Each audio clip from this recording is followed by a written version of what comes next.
kwa taasisi za elimu na mafunzo, nyie endeleeni kuboresha mitaala yenu na programu zenu za ufundi stadi. Tunataka muendelee kuweka mpango wa teknolojia na ubunifu ili vijana wetu waweze kuwa na ujuzi unaoendana na mahitaji ya soko la ajira kwa sasa na hapo baadaye.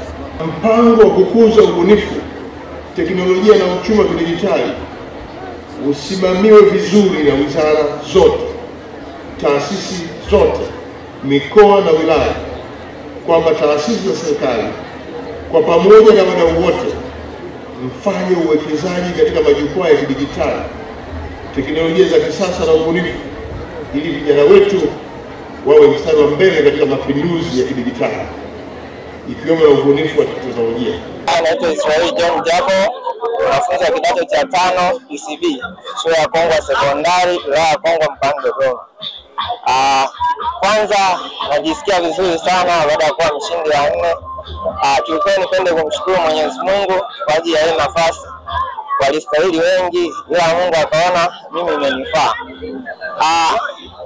Vijana wenzangu ninachowashauri wasikate tamaa kwa wale walioshiriki na wengine wajitokeze kwa wingi kwa ajili ya kushiriki. Uandishi wa insha una faida mbalimbali, mfano unatusaidia kujifunza historia, pia nakuza lugha na kadhalika.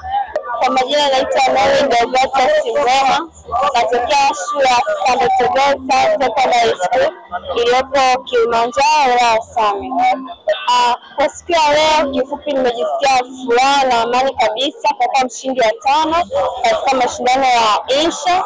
Ningependa kuhamasisha wanafunzi wenzangu waendelee, wapambane, kama kushinda kitu cha kawaida, lakini sasa tunabidi kuendelea kujifunza historia ya nchi yetu kama ilivyo mashindano ya leo. Pia ningependa kuomba waasisi wa haya mashindano waendelee kuleta mashindano mengine ili wanafunzi waendelee kujijenga zaidi kuhusu historia ya nchi.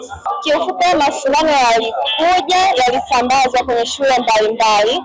Tukaletea mashindano haya na mwalimu wetu wa Kiswahili katika shule yetu, ambapo niliamua kushiriki na niliona ni bora nafaa. Ukiangalia pia kulikuwa kuna uhamasishaji fulani kwa washindi, hivyo niliona ninaweza, nikaamua kushiriki katika mashindano haya.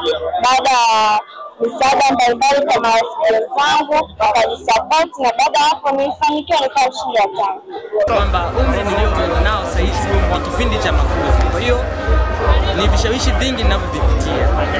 Kwa mimi nilivyojipanga, na pia ninawashauri vijana wenzangu wengine wajipange kwamba haitakiwi tujihusishe na makundi mabaya. Pia inatakiwa tuepuke vishawishi, kwani vishawishi ndivyo vinavyoweza kusaidia tuweze kujiunga na makundi mabaya yanayoweza kutupelekea kuweza kuvuta madawa ya kulevya, pia kujihusisha na ngono.